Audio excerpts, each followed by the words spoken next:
Make your reaction to things something somebody wants to experience. I don't think your power is in having sex with a man. Your power is in what you do afterwards. Having standards is confidence. Knowing how to communicate them is competence. Manage your energy because you don't have unlimited energy.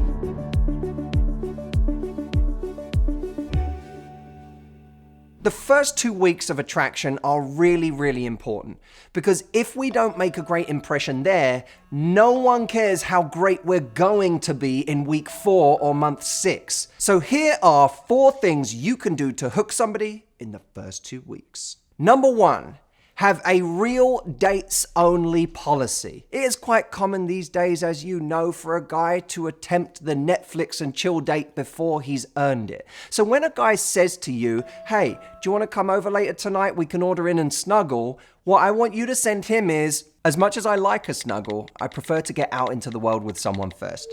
Keeps it interesting. Number 2, buy the popcorn. Look, I don't know if you think it's a guy's job to pay for the date or not, but even if you do, there is an awful mistake that so many people make that relates to what I talk about here. Let me tell you what means something to a guy. Trying. That means something to a guy. When he feels that you're not even trying to contribute, that's when he feels used. Because any guy who's really confident and self-respecting, if the woman never is even trying to contribute, he feels like he's being taken advantage of. And it has nothing to do with money. It has to do with the lack of gesture. Gestures matter. It doesn't matter if he bought the movie and dinner that night, you just getting the popcorn or whatever the equivalent is on the date you're on says to him, firstly, I don't take you for granted. And secondly, I'm sending you a subtle message that I am a team player. Number 3, get excited about the little things. Being cool isn't about indifference. It's not about showing up with a been there, done that attitude. I've done it all before. Nothing impresses me. Cool is passion. Cool is getting excited. And about the little stuff, it doesn't even have to be the big stuff. It could be the place that he took you to. It could be the meal that you're eating and there's something on the menu you're really excited about. It could just be a great cup of coffee. Whatever it is, getting excited about it sends a message to the person you're with. I am a fun person to do life with. I know that anytime I've been with somebody who gets excited about things, I start thinking of the long list of things that I want to do with them next because I can't wait to experience their reaction to it. Make your reaction to things something somebody wants to experience. Number 4, be a grown-up and pick up the phone. So annoying waiting for people to text back. I wish someone would invent an app that actually allowed you to speak in real time. Oh wait, Alexander Graham Bell already did. Now I know that already people are probably seething hearing this message because you're saying, the problem is with men. They're the ones who don't pick up the phone anymore. They're the ones who always text, who don't bother with the old school ways of talking. To this I say to you, lead by example. I'm not saying you're the one who should call the guy all the time, but what I am saying is, the first call you make to a guy sets a precedent. It sets a standard. It lets him know that you are an adult. And if he wants to date you, he's going to have an adult relationship with you. So when you want to invite him to something, let's say you've been on 2 dates and on the 3rd date you want to invite him to something, pick up the phone and invite him. Let's say that you're on your way home from work and you're walking and you have 5 minutes to spare.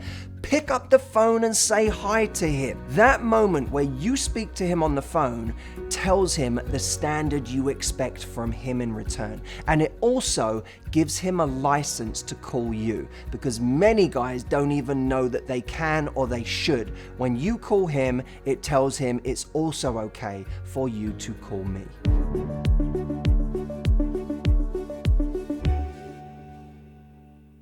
In this video, I'm going to give you 3 specific text messages that get the guy you want to pursue you. I've been helping women attract the men they want for nearly 10 years now. And there is a question that has always come up, but it's getting worse. Women saying, why don't men try anymore? They don't take me on real dates. They don't seem to actually court me. They don't go through the stages of attraction where they really invest. It's like they want a fast food dating diet. They want to just text me and for me to come over. We want men to try again. Well, I have a fundamental belief that the women today who get the best men, and not just the best men, but the best behavior from those men, have two things on their side. One, they have standards that are higher than everybody else. People think that if you have standards, you're going to scare people off. It's the opposite. Standards make you attractive. But they don't just have standards. They have the ability to communicate those standards to a man in an attractive way. That's the real skill. Having standards is confidence. Knowing how to communicate them is competence. The food industry has a term called the bliss point. The bliss point is the optimal level of salty and sweet in a food that keeps you wanting more of it. And they're trying to achieve this all the time. So think Nutella, think peanut butter, kettle corn. What's the bliss point? That means even though you're getting full, you're not satiated. You keep wanting more of that food. Well, I believe that there is a bliss point to communication, an optimal level of salty and sweet that keeps you wanting more of a person. So if you achieve the bliss point in your communication with men, a man can become addicted to you. He won't be able to put you down. I'm about to give you 3 scenarios that I know you've found yourself in before, and the bliss point response to each one. The first scenario is the date deliberator text. This is the guy who's indecisive about what you guys are going to do on a date tonight. So he sends something like, "So what are we doing tonight?" To which your internal response is, "You decide, man. It's your job to figure out a plan. Just frickin' pick something." But you don't want to come across aggressive in this moment because he hasn't done anything really wrong. So instead, here's the bliss point response. "As much as I love planning, I think it would be more fun if you decide." Winky face. You see what you're doing there? You're simultaneously saying, "I don't expect you to plan things forever, but right now, at this early stage, it would be fun if you took the initiative." Scenario 2, the homebody text. He sends, "There's a cool bar in my part of town for tonight." Now you know that the last time you went on a date, you came to his part of town. So somewhere inside you feel like he should be the one making the effort to come to you or at least meet halfway. Now once again, he hasn't done anything drastically wrong, but you'd like to use this moment to educate him on trying a little harder. So instead of bottling up your feelings and going to his part of town anyway, or getting overly serious about communicating this to him, you put together this bliss point message. "Geez, are you always this lazy? It's your turn to come to me." Kissy face. What this shows is that you can call someone out directly for their behavior, but you can do it in a playful and affectionate way. Which brings us to scenario number 3, the day of disappearance. This is when you have plans with a guy to see him for a date, but on the day of the date, it's getting past the point where it's acceptable for him to have not given you the details yet. So maybe it's 1 o'clock in the afternoon, you said you'd see each other tonight, and he still hasn't sent you anything. And maybe it's not because he's a bad guy, maybe it's because he's been super busy, or maybe he's out right now, but it's still not really okay. So you can either be passive and just wait until he texts you, or you can construct this bliss point message. "Hey you, should I assume we're not on for tonight? I haven't heard from you and I have other things I'd like to do if not." Once again, the beauty of this is that it addresses him in a kind way at the same time as being really high standards with your time. You're showing him that if he doesn't up his communication, you're going to find something else to do. Now, why do people hesitate before sending these messages? Because we are afraid that if we have a standard with someone, they will not see us, that we might lose out on that opportunity to spend time with them tonight. So let me be brutally honest with you. These messages won't increase your chances of seeing the guy you want tonight, but they will radically increase your chances of him wanting you tomorrow. See, bliss point communication isn't about short-term gains. It's about long-term attraction. And if you are about creating genuine, deep attraction that makes a guy want you not tonight, but tomorrow, next week, next month, next year, that's about having the right standard and knowing how to communicate it. The beauty of what we've been talking about today is this: communicating your standards and creating attraction are actually the same thing.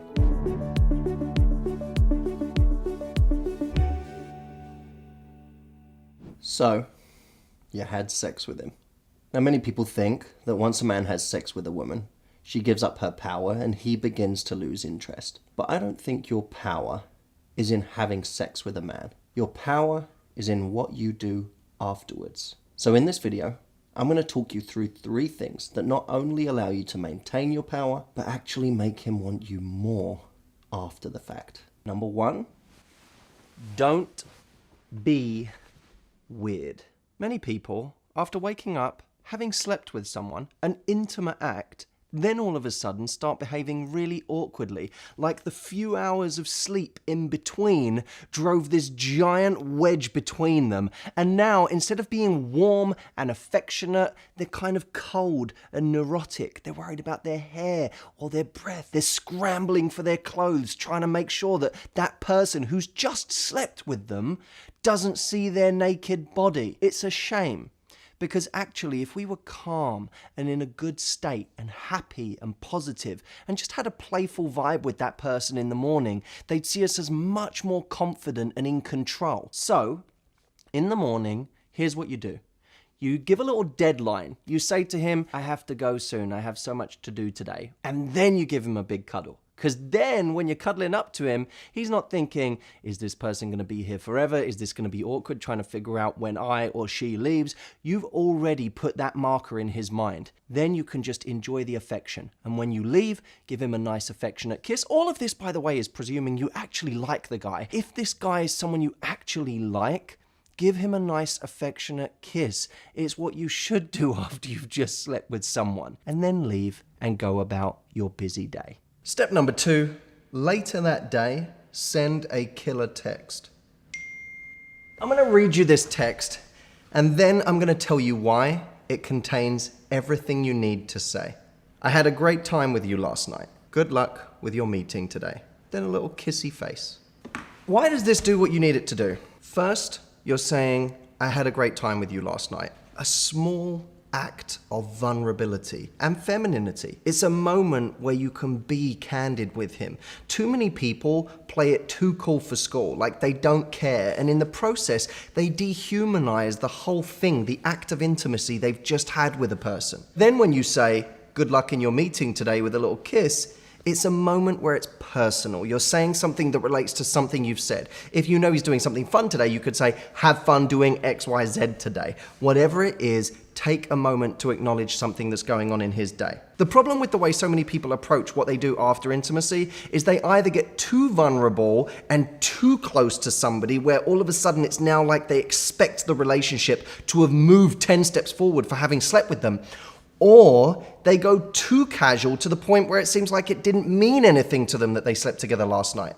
We want to strike that balance of being somewhere in between the two. Just a little footnote to add here. The worst thing a person can do is text the person saying, oh my God, I can't believe we did that last night, or I was so drunk last night, or in any way making excuses for the fact that they slept together, or insinuating regret. If we slept with someone, own it, especially if you like the person. Own it with no regrets, and they'll see you as more sexy and confident as a result. Step 3, do not settle for the Netflix and chill follow-up. Now, he may text you a couple of days later saying, hey, do you want to come over and watch a movie with me later? Now, that doesn't make him a bad guy, it just makes him a guy. He's going for the easy path, and he wants to have sex with you again.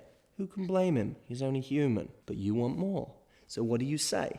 You send him this message back. I'd love to see you again, but I really want to get to know you better, and I feel like I know where coming to your place ends up. Wink. How about we go for dinner? Now, the beauty of this message is it shows you want to see him again, but it resets the expectation. It takes away the entitlement. See, look, you two had sex. That doesn't mean that he's entitled to sex again with you, and it doesn't mean that you're entitled to more investment from him. But the distinction is, if he does want to see you again, it has to be for more than a physical connection. It has to be to build a real connection. That takes time, and investment, and you wouldn't expect any less. If he doesn't want to put in that time and investment, that's okay. You have your answer about how much he likes you, but you won't accept less.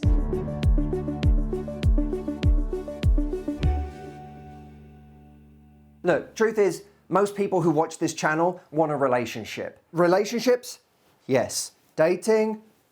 I don't want that, right? That's most people's approach to this, is please, anything but dating. I want a relationship though. So how do you manage your energy so that the dating process, the part that you need to do to get to a relationship, doesn't burn you out before you ever get one?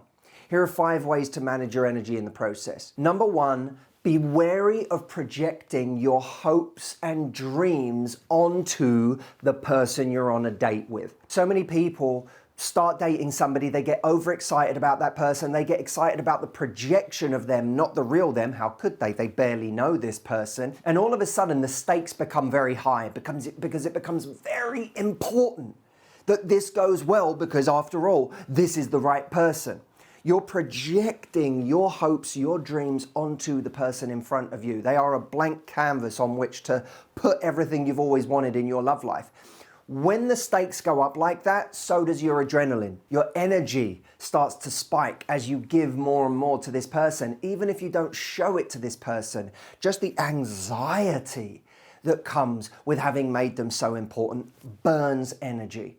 Remember this, getting to know someone, knowing if they're truly right for you, is a slow process. It happens through the accretion of moments and experiences with this person that tell you bit by bit there's someone you could actually construct a relationship with. It's not something that happens overnight. So relax if you're early in the process right now. There's not really anything for you to lose. Number 2, the second way to manage your energy is to not give all of yourself immediately. We do this in one of 2 ways.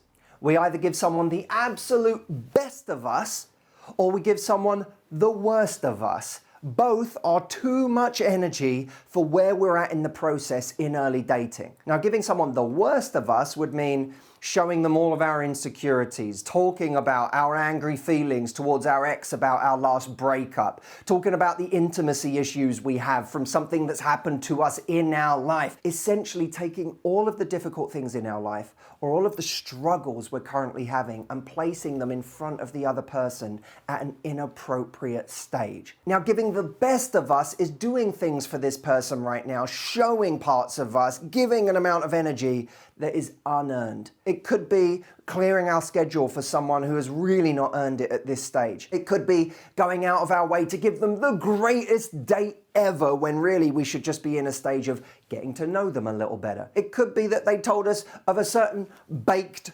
good that they really like, and you show up with the box of them on the next date. Someone said to me once, Matthew, just because you can cook a 5-star gourmet meal, it doesn't mean you should do it for every person who knocks on the door of your house. Someone shouldn't get the best or the worst of you immediately. They should get the appropriate amount for the stage you're in. Do this and you'll have more energy to give to the right person and the right situation when it shows itself to be that. Number 3, don't give more than they are.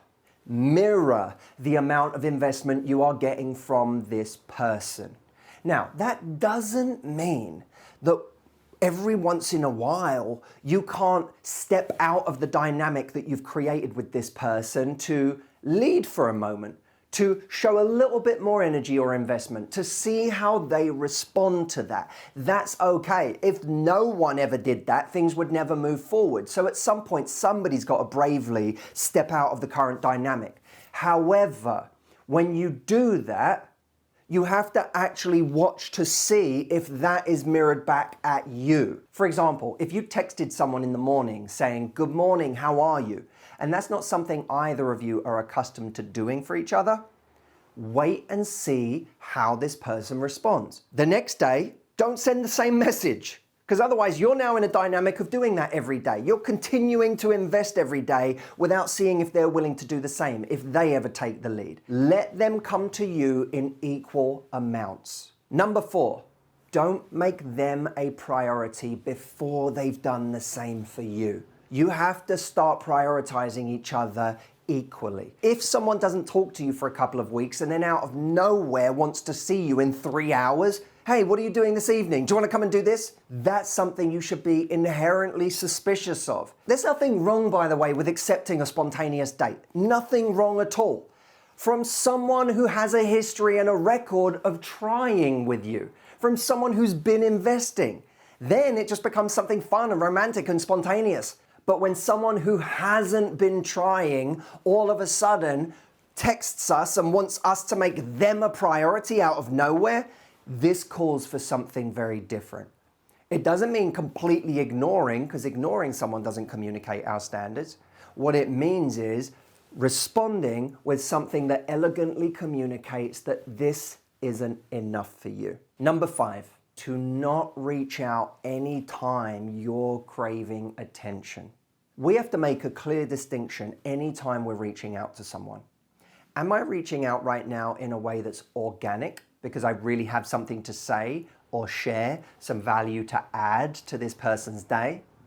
Or am I reaching out simply because my ego, my insecurity is craving attention? If the answer is the latter, that's a moment to stop and divert your energy to something more productive in your day, something that's actually going to move forward with that energy. Because this relationship will not move forward with that energy.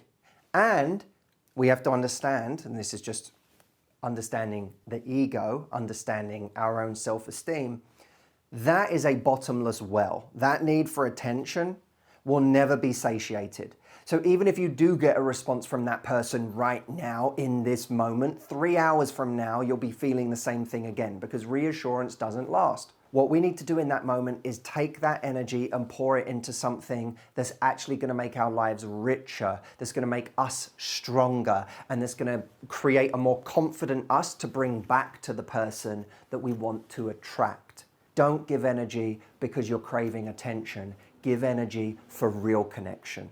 Now, if you want to know how to give energy in a way that creates real connection, adds value, continues to build what you have with someone in a way that leads to a relationship, I talk about all of that in my program, How to Talk to Men. You don't even need to buy that program today, because I'm going to give you a free chapter just so you can try it out. You can go and download that chapter for free at getthefreechapter.com. I hope you enjoyed this video. I feel like this is really important. So much of our energy is wasted in dating, and we don't have unlimited energy. When we burn it on the wrong people, it can leave us utterly depleted. When people tell me I need to take a break, or when people tell me I'm just exhausted, that's real. That's real.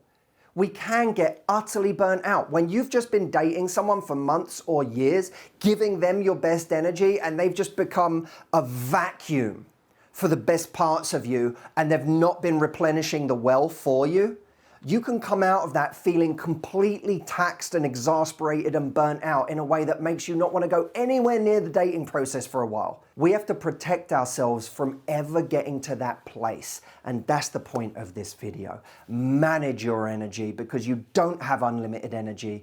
And when you meet the right person, or the person who has the potential to be the right person in the right relationship, we want to have our best energy to give at that point. Do you want to change your life? Go to this video now, immediately. The most attractive people in life are not the ones who are perfect. My essence was already doing the work over here. All I needed to do was show more of it. We are the greatest asset we'll ever own. We're also the only asset we'll always own.